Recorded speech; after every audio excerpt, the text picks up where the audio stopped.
내년에 우리 교회의 이제 주제죠. 주제가 회복과 부흥입니다. 회복과 부흥인데 제가 이런 주제를 정하고 기도하고 있는 이유는 뭐 잘 아시겠지만 이 시대가 코로나 시대이고 코로나로 인하여서 우리 교회와 또 우리 믿음의 성도들이 많이 위축되어져 있는, 마음이 많이 상해져 있고 자신 없어져 있고 두려움에 떨고 있는 뭐 그런 시대에 우리가 와 있는 것이 아닌가라는 생각이 이제 부쩍 들었어요. 그래서 2022년에는 우리가 좀 회복되어야 되지 않겠는가. 믿음도 좀 회복되어지고 좀 마음도 좀 회복되어지고 그리고 거기에 부흥의 역사가 있어서 다시 한번 일어날 수 있는 역사가 있으면 좋겠다라는 생각이 들어서 주제를 이거로 정했거든요. 그래서 이것들을 하기 위해서 뭐를 할까 고민을 하다가 당연히 교회는 매사의 모든 것이 기본기가 잘 되어져 있어야 된다 이겁니다. 그래서 신앙의 기본기라고 하면 당연히 두 가지가 우리가 내년에 좀 집중해야 되는 것인데, 하나는 당연히 말씀입니다. 항상 성경에 보면은 부흥이 일어나는 모든 곳에는 하나님 말씀이 선포되어지고 그 말씀이 역사해가지고, 심지어는 뭐 이번 송구 영신 예배 때 제가 할 설교의 본문이긴 하지만 에스겔 골짜기의 마른 뼈가 군대가 된단 말이에요. 그때 그 군대가 되는 장면에서 어떻게 되어지냐면 에스겔이 그 마른 뼈를 향해서 대언을 한다 이거예요. 하나님 말씀을 선포한다고요. 그러자 그 말씀 위에 성령이 역사하셔가지고 마른 뼈들이 막 살아나는 그런 역사가 있더라 이겁니다. 그렇기 때문에 당연히 여러분들이 내년에 평소보다 더 말씀을 좀 많이 봐야 되지 않겠는가, 많이 들어야 되지 않겠는가. 어떤 그런 구체적인 방법에 대해서는 송구 영신 예배 때 하고, 오늘은 두 번째, 당연히 기도입니다. 기도 많이 해야 될 것 같은 생각이 부쩍 많이 좀 들었어요. 한번 여러분 이런 생각 한번 해봅시다. 우리 믿음의 선배들 있지 않습니까?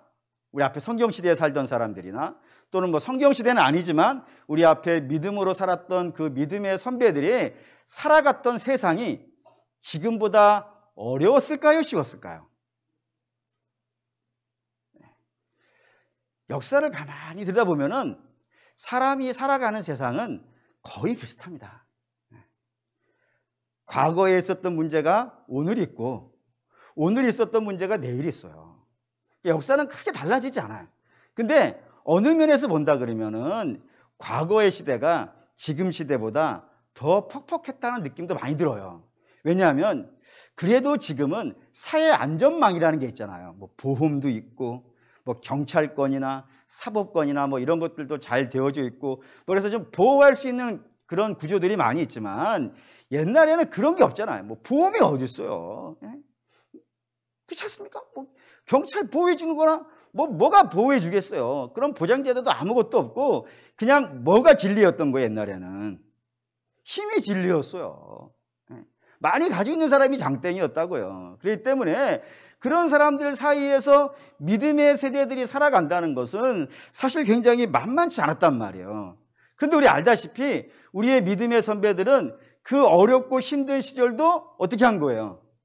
살아내더라 이거예요. 살아내더라고. 그것도 그냥 겨우겨우 살아내는 것이 아니라 주의 영광을 드러내며 살아냈고, 그래서 그 영광을 드러낸 것이 오늘 다음 세대에 살아가고 있는 우리죠. 그 앞 세대에 다음 세대에 살아가는 우리들에게 본이 되기도 하고 감동이 되기도 하고 역사가 되기도 하고 막 된단 말이에요. 그런 삶을 살 뿐만이 아니라 하나님께 칭찬까지도 듣는 그런 믿음의 세대들이 우리 앞에 부지기수로 있다 이겁니다. 그건 뭐 역사만 그런 게 아니라 성경 시대도 마찬가지라 이겁니다. 성경 속에서도 수많은 믿음의 세대들이 어려운 시절들을 참 많이 만났어요. 힘들고 고통스러운 시간들을 굉장히 많이 만났단 말입니다. 근데 그런 시절을 만났을 때마다 그 믿음의 선배들이 어떻게 한 거예요? 기도를 뚫고 나가더라 이거예요. 기도가 힘이 되어져서 그 기도를 통하여서 주님의 은혜를 입고 주님의 뜻을 알게 되어주고 용기를 얻어가지고 그 시대를 뚫고 나가더라 이겁니다. 그래서 이 금요일 밤 예배 때 그 이야기 좀 해야겠다. 성경에 나오는 그 믿음의 세대들이 기도를 하는데 그 기도가 어떠한 상황 속에도 드려졌고, 그리고 그 기도를 어떻게 했으며 하나님께서 그 기도에 어떻게 응답하셨는지 이런 내용들을 우리가 좀 살펴보면서 이 금요일 밤은 좀 우리 기도하는 시간, 좀 기도의 동력을 얻는 시간, 뭐 그런 시간으로 좀 삼아야겠다라는 생각이 들어서 이 기도를 주제로 잡고 이 금요일 밤 예배를 좀 하려고 합니다. 여러분들이 그런 마음으로 기도 많이 배우시고 그리고 또 기도 많이 하셔서 이 시대를 그냥 겨우겨우 살아가는 것이 아니라 막 빚을 내며 살아갈 수 있는 그런 저와 여러분 되시기를 주의 이름으로 축원합니다. 그래서 오늘 첫 번째 시간은 성경에 나오는 가장 대표적인 첫 번째 기도, 뭐 하나님과 대화 나누는 수준이 아니라 어떤 구체적인 소원을 가지고 하나님 앞에 소원을 아랜 첫 번째 기도인 이 아브라함의 중보 기도를 가지고 좀 이야기를 진행해 볼까 합니다. 우선 18장 1절을 읽어볼게요. 18장 1절 읽겠습니다. 여호와께서 마물의 상수리 나무들이 있는 곳에서 아브라함에게 나타나시나니 날이 뜨거울 때에 그가 장막문에 앉아 있다가 라고 했습니다. 그러니까 아브라함이 마물의 상수리 나무, 성경에 상수리 나무가 나오면은 여기에 대부분 중요한 특징이 하나가 있어요. 그게 뭐냐면은 제단이 있는 곳이에요.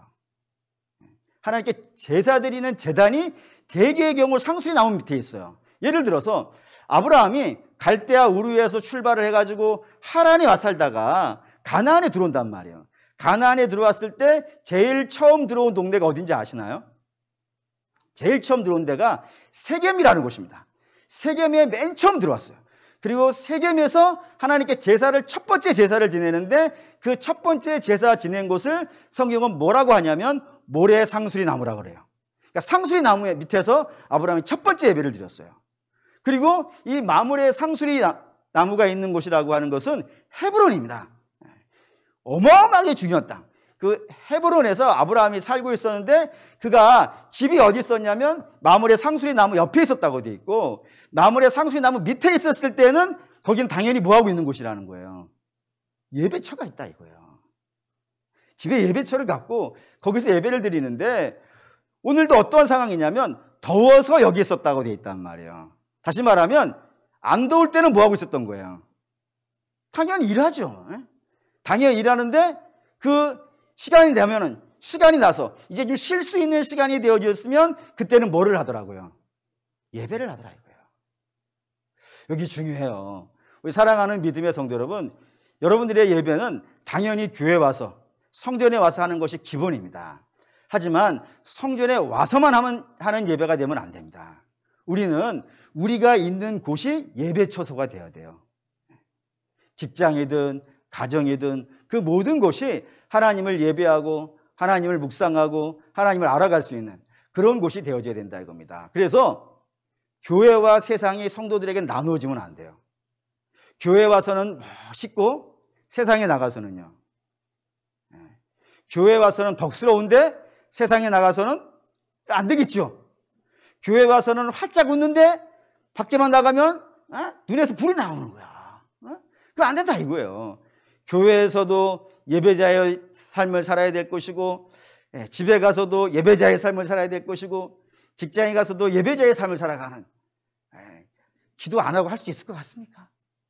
어쨌든 그렇다 이거예요. 지금 아브라함이 더워서 그 예배처소에 앉아가지고 하나님을 예배하고 있는 그때에 하나님과 천사들이 짜자잔 나타난 거예요. 이 장면을 볼 때마다 우리 주님 오실 때 나는 어디 있을까 생각을 합니다. 여러분들은 우리 주님 오실 때 어디 있을 것 같으세요? 바라고 원하는데 여러분들이 예배처에서 우리 주님 만나실 수 있기를 바랍니다. 그게 가정일 수도 있고 직장일 수도 상관없어요. 땅끝이 그 땅끝에서 우리 주님 예배하는 자 돼야죠. 거기서 예배하는 중에 우리 주님이 짜자잔 임하시고 그 주님을 영광 중에 맞이할 수 있다면 이보다 더 할렐루야가 어디 있겠습니까? 그런 역사가 있기를 주의 이름으로 축원합니다. 그래서 이제 있는데 2절 3절 읽을게요. 눈을 들어본즉 사람 셋이 맞은편에 서 있는지라 그가 그들을 보자고 장막문에서 달려나가 영접하여 몸을 땅에 굽혀 이르되 내 주여 내가 주께 은혜를 입었사오면 원하건대 종을 들어 지나가지 마옵시고 라고 했어요. 이 손님이 지나가는데 아브라함이 달려가서 영접하였다라고 되어져 있다 이겁니다. 이게 일반적으로는 중동 지방의 문화예요. 중동 지방은 이 유목민들이 많이 있고 유목민들이 많은 곳에는 어떤 일이 벌어지냐면 손님 접대를 극진하게 해요. 왜냐하면은 저 손님이 내가 가려고 하는 방향에서 온단 말이에요. 근데 내가 오려는 그 방향에 뭐가 있는지 어떻게 알겠냔 말이에요. 전쟁이 났는지, 기근이 났는지, 물은 있는지, 초장은 있는지 그런 정보를 얻어야 되지 않겠어요. 그래서 거기에 전쟁 났다 그러면 그렇게 가면 돼요, 안 돼요? 안 돼요. 근데 모르고 갔다 거기 전쟁에 휘말려 들어가면요, 망하는 것 아니겠어요. 그렇기 때문에 유목민들은 전통적으로 손님들이 오면은 그들을 통해서 정보를 입수하고 살 방향을 찾기 위해서 정말 지극정성으로 돼요. 제가 몽골에 갔을 때도 몽골 사람들도 유목민이잖아요. 집에 갔더니 거기 뭐 집회를 했어요. 집회를 해가지고 예배 뭐 전도하고 했죠. 그리고 이제 끝나고 날 때 그 오신 분들에게 여기 있는 한국에서 오신 분들 데려가서 재우실 분 손 들어보세요 하면 다 들어요.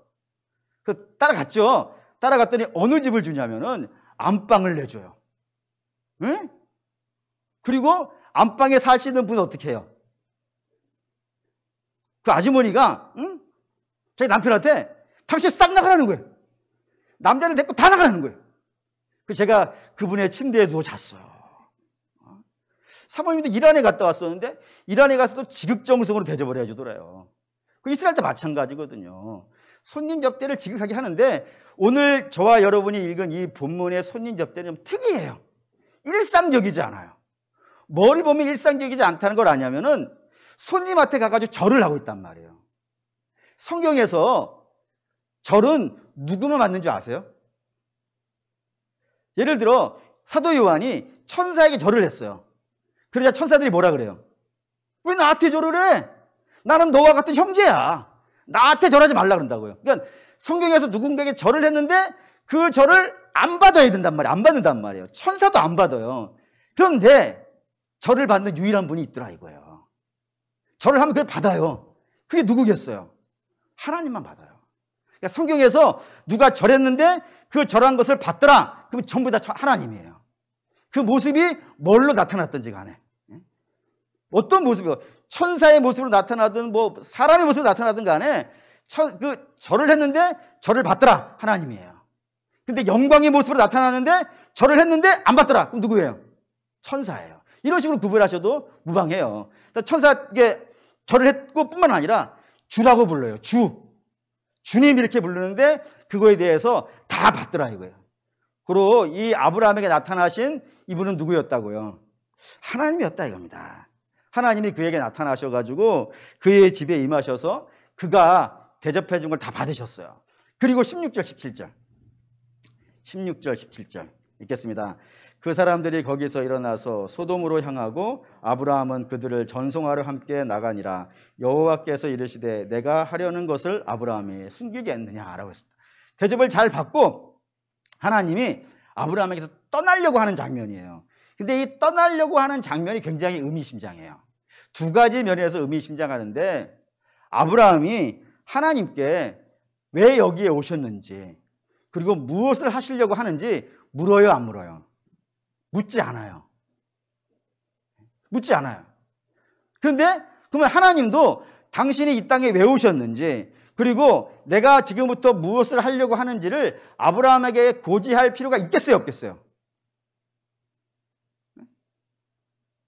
있겠어요, 없겠어요? 없지요. 왜냐하면 하나님은 하나님이시고 아브라함은 뭐예요? 그냥 피조물이에요. 피조물에게 물어볼 게 뭐가 있겠어요? 의논할 게 뭐가 있겠어요? 상의할 게 뭐가 있겠어요? 특별히 아브라함은 죄인이에요. 또 좀 더 구체적으로 죄를 말씀드린다 그러면은 하나님이 아들을 주신다고 약속을 했는데 그 약속을 끝까지 기다리지 못하고 도중에 지금 하갈을 통해서 아들을 낳은 상태란 말이에요. 그러니 사실은 하나님도 혼나야 되는 상황이란 말이에요. 근데 하나님 혼내지도 아니하시고 지금 뭐 하신다고요? 당신이 지금 뭐를 하려고 여기에 왔는지 그리고 무엇을 하려고 하시는지를 아브라함에게 숨기지 않고 이야기를 하시더라 이겁니다. 왜 그러실까요? 이유는 뻔합니다. 하나님이 원하시는 게 있어서 그래요. 하나님 뭘 원하실 것 같으세요? 아브라함에게 지금 이 순간, 당신이 오신 이 순간 원하시는 게 뭐겠어요? 기도를 원하셔요.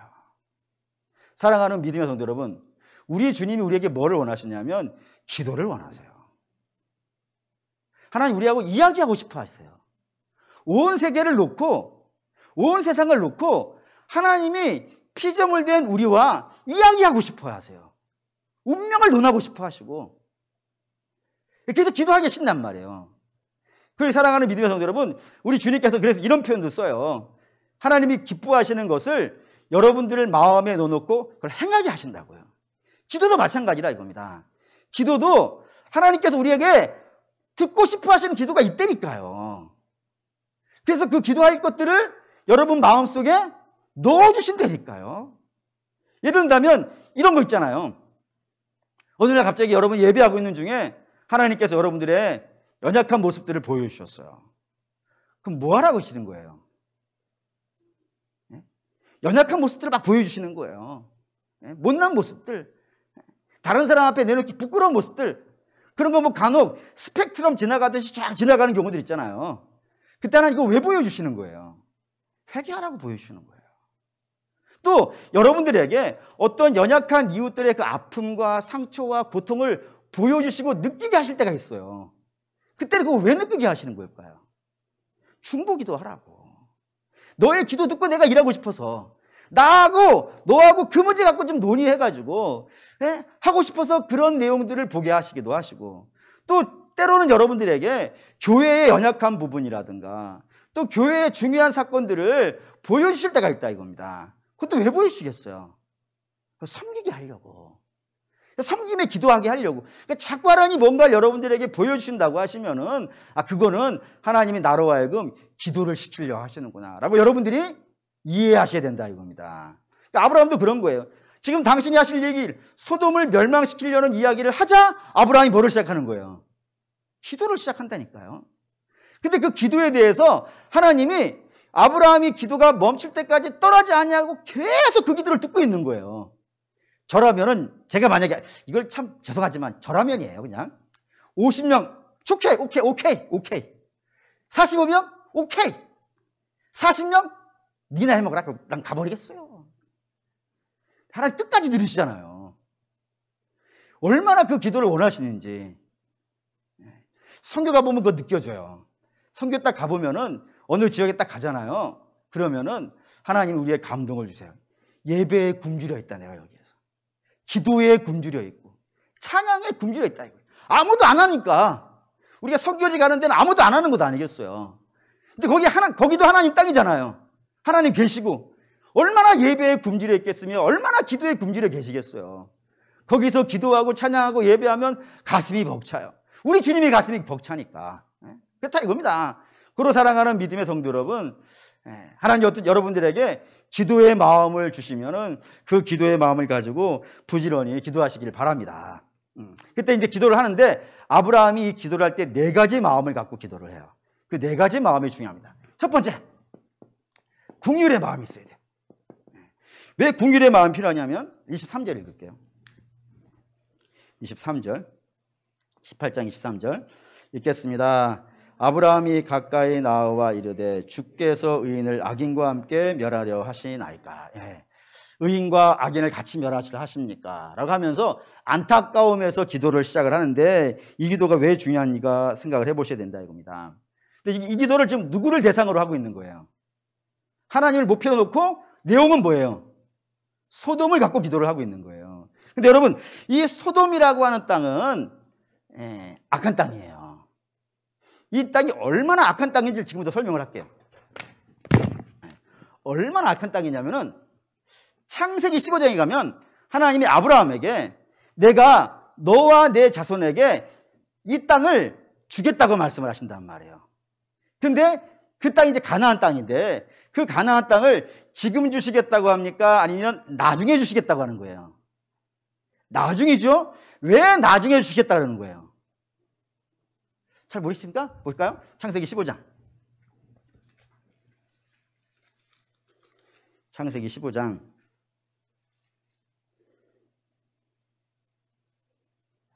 16절. 15장 16절. 15장 16절 읽겠습니다. 내 자손은 4대 만에 이 땅에 돌아오리니 이는 아모리 족속의 죄악이 아직 가득 차지 아니함이니라. 예, 그 땅의 죄악이 있다 없다? 있어요. 있어요. 죄가 없는 게 아니에요. 그 땅에 죄가 있어요. 그런데 아직 어떻다고요? 가득 안 찼을까? 라는 겁니다. 가득 안 찼을까? 가득 안 찬 게 아니라 하나님이 참아주시고 있는 거예요, 지금. 참아주시는데 얼마나 참으신지 보자 말이에요. 가나안을. 지금 창세기 15장이 16장이 아브라함이 85세예요. 85세. 16장이 85세면은 15장은 몇 살이겠어요? 모르겠어요. 75세와 85세 사이예요. 근데 그냥 80세라고 합시다. 쉽게 계산하기 위해서. 그래서 이제부터 하나님이 나중에 주겠다는 거예요. 나중에 주는데 이때가 언제냐면 아브라함이 100세 때 이삭을 낳아요. 이삭을. 그리고 이 이삭이 60세가 될 때 야곱을 낳아요. 이때까지 가나안 망해요, 안 망해요? 산술해서 그런가? 야곱 안 망하죠. 안 망하고 야곱이 애굽에 내려가는데 130세에 내려가요. 이때까지도 가나안 망해요, 안 망해요? 안 망해요. 그리고 여기서부터 430년이 지나요. 애굽에서. 이때도 망해요, 안 망해요? 안 망해요. 그리고 40년이 광야에서 지나가요. 그럼 이게 총 몇 년이에요? 20년? 60년? 80년? 130년이면은 210년? 430년이면 640년? 40년이면 680년? 거의 800년 뒤에야. 700년 뒤에요. 700년 뒤에. 가나안이 하나님의 심판에서 멸망시키는 것은 거의 700년 뒤에 일어날 일이란 말이에요. 그러니까 이만큼의 700년이라는 시간을 하나님이 어떻게 하시는 거예요? 참아주시는 거예요. 왜요? 하나님은 죄인도 망하는 걸 원치 않으시기 때문에. 그래서 그 죄인 하나가 어떻게 하기를 원하시는 거예요? 회개할 수 있는 시간을 이렇게 넉넉하게 주신단 말이에요. 넉넉해. 오래 참으시면서 이 시간을 주신단 말이에요. 그런데 소돔은 여기서 망하는 거예요. 왜요? 더 이상 안 돼, 이건. 얼마나, 이건 회개의 기회 자체도 필요가 없을 정도예요. 그러니까 소돔이 얼마나 악한 땅인 줄 아시겠죠? 이만큼을 하나님이 참아주시는데 그게 안 돼서 여기서 멸망시켜버리는, 그 다음 장에 멸망시켜버리는 그 정도로 악한 땅이 이게 소돔 땅이라 이겁니다. 그러면 이 정도로 악한 땅이라면은 아브라함이 이 땅이 악한지를 알까요, 모를까요? 모를 수가 없지. 모를 수가 없죠. 특별히 이 땅에 누가 살고 있어요? 조카 롯이 살고 있어요. 자기 형제의 아들인데 이 낳자마자 일찍 죽어서 어미가 일찍 죽어가지고 떡 아기 때부터 아브라함이 데려다 키운 아들이란 말이에요. 조카란 말이에요. 그 조카를 지키기 위해서 전쟁에 나가서 데려온 적도 있단 말입니다. 그 정도로 사랑하는 조카가 여기 소돔에 살고 있는데 아브라함이 여기 모르겠냔 말이에요. 이 땅이 얼마나 악한지는 아브라함도 알아요. 그런데 하나님께서 그 땅을 멸망시키러 왔다라고 하니까 그럼 아브라함이 이렇게 반응한 게 맞을 거예요. 왜 이제 오셨어요? 그 땅 얼마나 악한 땅인데요. 하나님께서 혹시나 그 땅을 그냥 내버려 두시나 저 걱정했어요. 심판받아야 될 땅이에요. 하나님이 살아계시다면 이거 심판해야 될 땅이에요. 그 정도로 심한 땅이란 말이에요. 그런데 불구하고 아브라함 이거 갖고 뭐 하고 있다고요? 불쌍히 여기고 있더라 이거예요. 여기 살려달라고 기도하고 있다니까요. 그리고 어떻게 이런 마음이 나올까요? 이 궁일의 마음이 있어야 돼요, 여러분. 영혼에 대한 궁일의 마음이 있어야 돼요. 왜 그러냐면 믿음의 세대들이 다 그랬어요. 예를 들어서 모세가 시내산에서 올라가가지고 하나님께 율법을 받아오잖아요. 며칠 동안? 40일 동안 모세가 산꼭대기에 올라가가지고 도시락 싸가지 가서 먹었겠어요? 아니면 금식했겠어요? 금식하면서 40일간 하나님 말씀을 받았다고요. 근데 그 밑에서 있는 백성들은 뭐 했어요? 소 잡아서 제사 지냈어요. 그럼 잡은 손 뭐 했겠어요? 같이 먹고 춤추고 놀았지. 살아간 여러분들이 하루만 굶고 누구 만나보세요. 눈 돌아가요. 예전에 제가 금식이 아니죠. 살 빼려고 금식을 하고 있을 때 우리 사모님께서 저한테 눈물을 흘리면서 부탁을 했어요. 제발 밥을 먹고 화를 내지 마. 네? 밥 안 먹으면 화나요. 안 나시는 분 있으면은 한 일주일만 해보세요. 눈 돌아가요.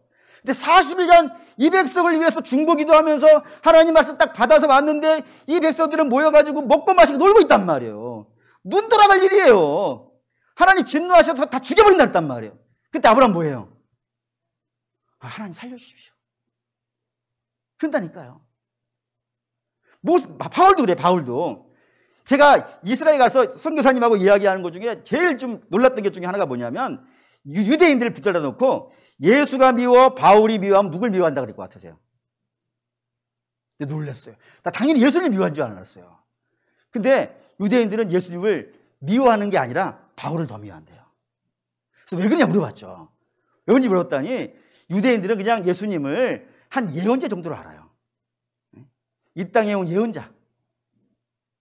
근데 뭔가 안 됐던, 실패해서 죽은 그런 예언자 정도로만 아는데 그 예언자를 바울이 신으로 만들어놨다 이거예요. 그러니 열받는다 이거지. 그 정도로 바울을 미워해요. 지금도 미워해요. 그리고 2000년 전에 얼마나 미워했겠어요. 가는 데만 뚫게 맞는 거예요. 그래서 미워가지고. 그러면 자기를 이렇게 맨날 뚫게 패는 그 유대인 동족들이 밉겠어요? 이쁘겠어요? 밉지 당연히. 근데 로마서 봅시다. 로마서 10장. 로마서 10장.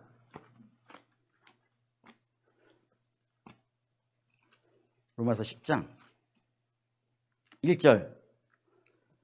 로마서 10장 1절 읽어보겠습니다. 형제들아 내 마음에 원하는 바와 하나님께 구하는 바는 이스라엘을 위함이니 곧 그들로 구원을 받게 함이리라. 예. 바울이 자기를 매일같이 핍박하는 그 유대 동족들을 위해서 뭐라 한다고요? 저들이 구원받기를 원한다고 하면서 저들을 위해서 중보하고 있다고요. 믿음의 세대의 공통점이에요. 그들은 뭐냐면 구원받지 못한 자들, 악하고 못된 자들이 어떻게 보이는 거예요? 불쌍해 보인단 말이에요. 그래서 저들을 위해서 뭘 해줘야겠어요? 기도해줘야겠어요. 그게 긍휼의 마음이에요. 이거 어디서 배운 거예요, 여러분? 사람에게서 이런 마음 안 나와요. 사람은 내가 좋아하는 사람이 사랑하고 나랑 관계 있는 사람을 사랑하지 나를 조롱하고 멸시하고 천대하는 사람을 사랑하는 자는 없어요. 근데 이게 어디서 나온 거예요? 예수님에게서 나왔단 말이에요. 예수님이 이 땅에 오신 이유가 뭐예요? 예, 멸망당할 백성들을 하나님 알지 못하고 엉뚱한 우상 쫓아다니며 살아가는 그 백성들이 불쌍해서 오셨단 말이에요. 저들을 구원해 주려고. 그래서 십자가 위에서도 당신을 향해 못질하는 사람들 어떻게 합니까? 불쌍히 여겨서 저들을 구원해 달라고 하나님께 기도하더라 이거예요. 그러니까 우리 믿음의 선배들은 다 누굴 배운 거예요? 예수님 배웠어요. 그러니까 저 여러분도 예수님 배워야 돼요. 예수님 배워서 좀 못난 자들, 좀 부족한 자들, 저들을 좀 불쌍히 여기는 마음이 있어야 돼요. 하나님이 세상을 이처럼 사랑하사 할 때 요한복음 3장 16장에 있는 사랑이 아가페로 쓰여 있습니다. 아가페는 그냥 내가 사랑한 러브 정도가 아니에요. 러브 정도가. 부모가 자식을 사랑할 때 그냥 러브가 아니잖아요. 자기 심장을 내놓고 사랑하는 것 아니겠어요? 그게 긍휼의 마음이에요. 그러니까 사랑하는 믿음의 성도 여러분, 우리가 누군가를 중보하실 경우에는 반드시 이 마음이 있어야 돼요. 긍휼히 여기는 마음, 저를 불쌍히 여기는 마음, 저가 꼭 이번 기회에 하나님 알았으면 좋겠다고 하는 그 긍휼의 마음이 있어서 기도할 때 그 기도가 능력 있고 힘이 있는 줄 믿습니다. 두 번째는 기도할 때 포기하시면 안 됩니다. 얼마만큼 해야겠어요? 우리 안에 성령께서 계시죠?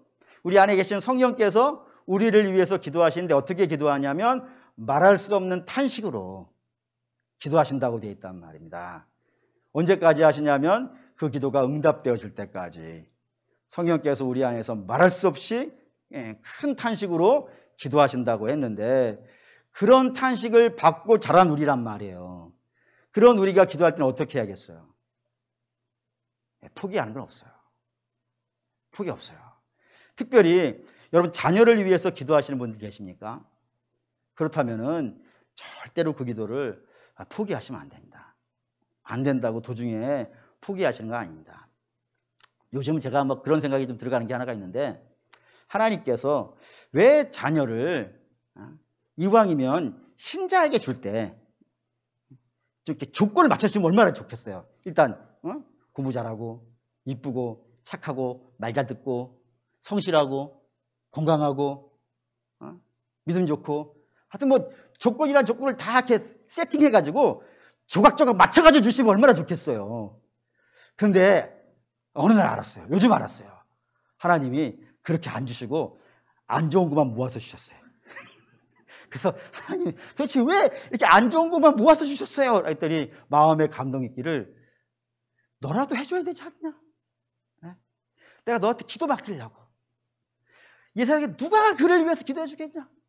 너에게 주려고 내가 그렇게 안 좋은 것만 모아줬다. 하시는 거예요. 살아가는 믿음의 성도 여러분, 여러분 자녀도 마찬가지일 거예요. 남의 자녀 안 키워봤으면 말을 하지 마세요. 다 거기서 거기에요. 하나님이 좀 이렇게 마음에 안 들게 주시는 부분이 있어요. 하나님, 저 예수 안 믿는 사람은 저 집은 저렇게 잘하는데 왜 우리 집 애들이 이런가요? 그럼 하나님 계실 거예요. 우리 내게 있는 것 중에 정말 귀한데 누가 맡아서 평생 기도해 줄 사람이 누구 있는가 찾다가 네가 좋을 것 같아서, 너는 내 마음 알아줄 것 같아가지고 내가 너한테 맡긴 거야 라고 하실 거예요. 그러니 사랑하는 믿음의 성도 여러분, 자녀를 위해서 기도하실 때 호흡이 있는 동안 하십시오. 그동안에 결실을 얻지 못한다 해가지고 낙심하지 마시고 마지막 호흡을 내쉴 때까지 하나님께 기도하시면 우리 주님께서 반드시 역사해 주리라 믿습니다. 아브라함의 기도 참 훌륭하죠. 10명까지는 했으니까. 참 읽으면서도 미안하잖아요. 자꾸 이렇게 감하는데 하나님 눈치 보면서 이렇게 막 감하는 모습 보이잖아요. 그런데 안타까운 거는 왜 10명에서 끝냈을까? 자기 자식이면 10명에서 끝냈을까? 그런 생각이 들더라고요. 우리는 자식을 위해서 기도하는 거니까, 또 하나님이 내게 중보로 맡긴 영혼들을 위해서 기도하는 거니까 1명까지 합시다. 좀 세게 가가지고 10분의 1명이라도 할까? 100분의 1명? 1000분의 1명은 어떠세요, 하나님? 사실 하나님께 우리가 창피할 게 뭐가 있겠어요.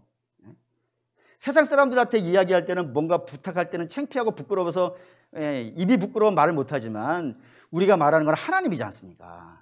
하나님 앞에 이야기하는 건 부끄러움이 없으니까 하여튼 끝까지 매달려가지고 기도하실 수 있기를 주의 이름으로 부탁드립니다. 세 번째, 27절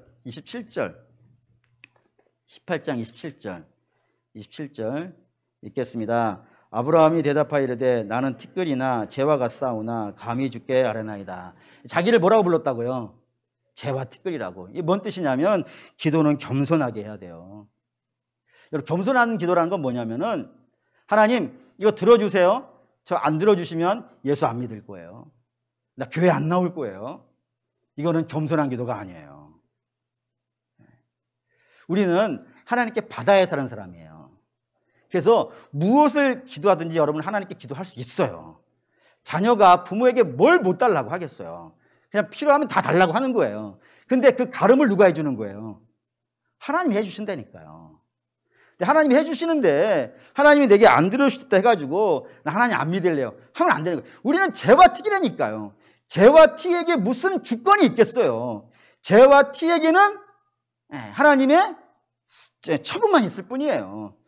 처분을 기쁘게 받으셔야 돼요. 그러니까 기도는 내가 하되 그 처분에 대해서 기쁨으로 받아들일 수 있는 그런 마음을 가지고 있어야 된다 이겁니다. 그렇게 해야 되는 이유가 있어요. 그렇게 되는 이유는 제가 가만히 계산해 보니까 저는 하나님께 기도를 할 때 이 기도의 끝이 어떻게 될지 모르겠어요. 내가 구했는데 이 구한 것 때문에 잘 되는 것인지, 아니면 그 구한 것 때문에 어려운 일을 만나는 것인지 솔직히 모르겠어요. 인생이 그렇지 않습니까? 우리 생각할 때 예를 들어서 뭐 이제 간단한 예를 들게요. 다들 뭐 소원이 하나가 있지 않습니까? 예를 들어 명문대 가는 거.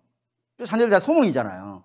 근데 그 명문대를 가서 뭐 예를 들어 OT가 술 먹고 죽는 애들도 있단 말이에요. 그럼 그 기도를 해준 게 잘한 거예요, 못한 거예요? 모르잖아요. 이거 솔직히 말하면은. 그러니까 인생이라는 게 다 그래요. 우리가 지금 너무너무 간절한 것이 좋은 것일 수도 있지만 이게 안 좋을 수도 있을지도 몰라요. 왜 그렇죠? 우리는 티와 재라서 그 모든 걸 다 몰라요. 단지 우리가 알고 있는 것만 안단 말이에요. 근데 하나님은 어떤 분이에요? 그 모든 걸 다 아시는 분 아니겠어요? 그럼 처분을 어떻게 해야 되겠어요? 맡겨야지. 나는 기도할 수 있어요. 나는 필요하니까. 나는 지금 이게 급해. 그렇기 때문에 그 문제 가지고 하나님께 막 기도할 수 있단 말이에요. 그리고 나서 하나님이 내게 탁 주시면은 그것에 기뻐하고 즐거워하고 감사하고 그렇게 가야지. 그걸 갖고 되니 안 되니 하면서 하나님 원망하고 그러는 것은 신자가 가야 될 몫이 아니더라 이겁니다. 그러니까 신자는 기도를 할 때 겸손하게 낮은 마음으로 하나님께 구하시고 하나님이 주신 것에 대해서 감사할 수 있는 마음, 이게 있어야 된다 이겁니다. 마지막 네 번째 25절 읽겠습니다. 주께서 이같이 하사 의인을 악인과 함께 죽이심은 부당하오며 의인과 악인을 같이 하심도 부당하나이다. 세상을 심판하시는 이가 정의를 행할 것이 아니니까. 기도를 하는데 어떻게 하냐면은 하나님의 정의를 붙잡고 기도를 한다는 말입니다. 하나님, 이게 하나님에게는 이게 옳으십니까? 하나님, 이게 옳은 것인가요? 라고 하면서 하나님의 정의에 기대서 하나님의 공의에 의해서 기도를 하고 있어요. 왜 그러냐면 하나님이라는 분의 성격 때문에 그래요. 하나님 어떤 성격을 가지고 있냐면 죄를 못 지어요. 악을 못 행해요. 불의를 행하지 않으세요. 그 때문에 하나님은 불의를 따라 행하지 아니하시고 공평하지 아니하게 안 하시는 분이기 때문에 매사에 정의롭단 말입니다. 그래서 하나님, 아브라함이 그러는 거예요. 하나님 이렇게 하시는 것이, 의인과 악인을 함께 죽이는 것이 하나님께 의롭습니까? 라고 기도한단 말이에요. 이게 오늘 우리에게 중요해요. 어떻게 중요하냐면 저와 여러분이 기도를 하시는데 그 기도를 할 때 우리 하나님께 악을 구하면 안 돼요. 불의를 구하면 안 돼요. 정욕을 구하면 안 돼요. 욕심을 구하면 안 돼요. 우리가 구할 때는 하나님 나라를 기반으로 구해야 돼요. 다시 말하면 하나님이 기뻐하시는가? 하나님 기뻐하시지 않는가? 이거 생각해 보셔야 돼요. 물론 처음에 기도를 시작하시는 분, 아직 뭐 기도에 짬밥이 안 되시는 분이라 하죠. 기도에 짬밥이 안 되시는 분은 일단 다 하는 겁니다.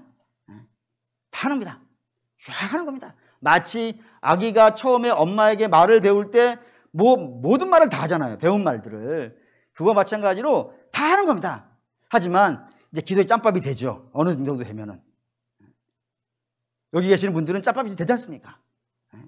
그러면은 한 번씩은 내가 기도하는 것을 한번 묵상해 보셔야 돼요. 묵상해 보셔야 돼요. 하나님 기뻐하시는 건가? 하나님의 의에 맞는 것인가? 그냥 단지 지금 내가 필요해서 구하긴 하는데 이것이 정말 하나님의 뜻에 맞는 것인가? 근데 우리가 예수의 이름으로 구하잖아요. 예수의 이름으로 구한다는 것은 예수님의 이름이 기도의 종결 어미가 아니에요. 그걸 왜 맨 마지막에 붙이냐면 지금까지 한 모든 기도가 예수님의 이름, 예수님의 영광이 맞냐 안 맞냐를 확인해 보라 이거예요. 예수님의 이름으로 기도하는 거니까 예수님처럼 기도하는 거란 말이에요. 근데 되게 마치 뭐 기도하고 나서 마지막 종결 어미처럼 되어져 가버린 것이 오늘날 지금 기도의 안타까운 현실인데 주께서 당신의 이름으로 구하라고 한 것은 우리의 욕심으로 구하라는 것이 아니고 하나님의 영광으로 구하라는 거예요. 그럼 생각해 보셔야 돼요. 한 번씩 기도 쭉 평소에 막 하시다가 뭐 일주일에 한 번, 최소한 일주일에 한 번, 뭐 여유가 되신다면 뭐 하루에 한 번, 내가 지금 기도하는 것이 하나님의 뜻에 맞는가? 성경에 맞는가? 성경에 기반한 기도인가? 목사님, 그러면은 내가 소원하는 것 하나님이 안 들어주시면 어떨까요? 그거를 하나님이 모르시면 하나님이 아니죠. 부모도 자식이 뭐가 필요한지를 아는데 하나님께서 우리에게 뭐가 필요한지 우리 입으로 얘기해야만 다 아시는 분이겠습니까? 우리 하나님 우리에게 가지고 있는 좋은 계획과 아름다운 역사들이 있어요. 지금 아브라함도 자기 문제 갖고 기도하고 있는 게 아니에요. 하나님이 아들 주신다고 약속하셨어요. 아브라함이 뭐 달라고 해서 아들 준다 하신 게 아니라 처음부터 아브라함을 그렇게 만드시겠다고 시작하신 분이란 말이에요. 그 때문에 여러분 우리의 문제 너무 애타게 걱정하시지 마시고 하나님이 여러분들에게 막 주시는 기도도 있어요. 마음 막 주시고 보여주시고 느끼게 하시고 가슴 아파하게 하고 속상하게 하고 하는 그런 문제를 가지고 하나님께 나가서 잠잠하게 기도하십시오. 하나님께서 그거를 들어주신 것과 동시에 저와 여러분이 가지고 있는 개인적인 소원들도 아름답게 역사해 주실 것이고, 그렇게 하나님이 역사해가지고 이루어지는 기도들은 탈도 없고 아픔도 없고 고통도 없어요. 영광으로 나타날 겁니다. 오늘 정리했습니다. 아브라함의 한 기도, 중보의 기도였고, 겸손한 기도였고, 끝까지 하는 기도였고, 하나님의 공의를 기대는 기도라고요. 그런 기도를 합시다. 아브라함이 이 기도를 통하여서 롯과 두 딸을 건집니다. 적은가요, 많은가요? 소돔 전체에서 이 세 사람 건졌어요. 적은 거예요, 많은 거예요? 많죠. 왜요? 한 영혼이 천하보다 귀하다 하지 않았습니까? 세 영혼이나 건졌으면 많죠. 목사님, 그 세 영혼이 나중에 나쁜 짓 하던데요. 안 구한 것만 못하지 않습니까? 예전에 한번 의학 드라마, 제가 의학 드라마 굉장히 좋아하는데 내용이 이런 거 있었어요. 한 유괴범이 죽을 병에 사고 나가지고 끌려왔어요. 왔어요. 그러니까 막 의사들이 모여가지고 이 사람은 나쁜 사람이니까 우리 고쳐줄 수 없어요. 막 그러는데 한 주인공 의사가 그러는 거예요. 그 판단은 법이 하는 것이고 나는 살리는 일만 한다고. 그걸 하더라고요. 의사도 그런 말을 해요. 그분이 믿음이 있는 분인지 없는 분인지 모르겠어요. 의사도 그러는데 우리도 마찬가지지 않겠습니까? 저 사람이 앞으로 어떻게 될지는 우리는 모릅니다. 우리는 온 천하에 있는 모든 영혼들에 대한 책임을 우리에게 지진 않습니다. 우리가 져야 되는 책임은 하나님께서 우리에게 맡긴 영혼들이 있습니다. 그 맡긴 영혼에 대한 책임은 있어요. 그 영혼이 한 명이들 어떻겠으며 뭐 두세 명이면 어떻겠습니까? 이 온천에서 한 명만 내가 기도해서 저를 하나님을 알게 하고 주연피 인도했다면 그 얼마나 큰 일 한 거예요. 그 사랑하는 믿음의 성도 여러분, 여러분에게 맡긴 영혼들 누군지 잘 생각해 보시고, 특별히 가족이 있겠죠. 교회 성도들도 있습니다. 우리 같이 신앙생활 하니까. 또 여러분들이 전도회 분들이 있어야 돼요. 그 전도회 분들 붙잡고 하나님께 간절히 기도하다 보면은 하나님의 놀라운 역사가 저와 여러분의 삶에 나타날 줄 믿습니다. 그런 역사가 있는 이 밤 되시기를 주의 이름으로 축원합니다. 아멘.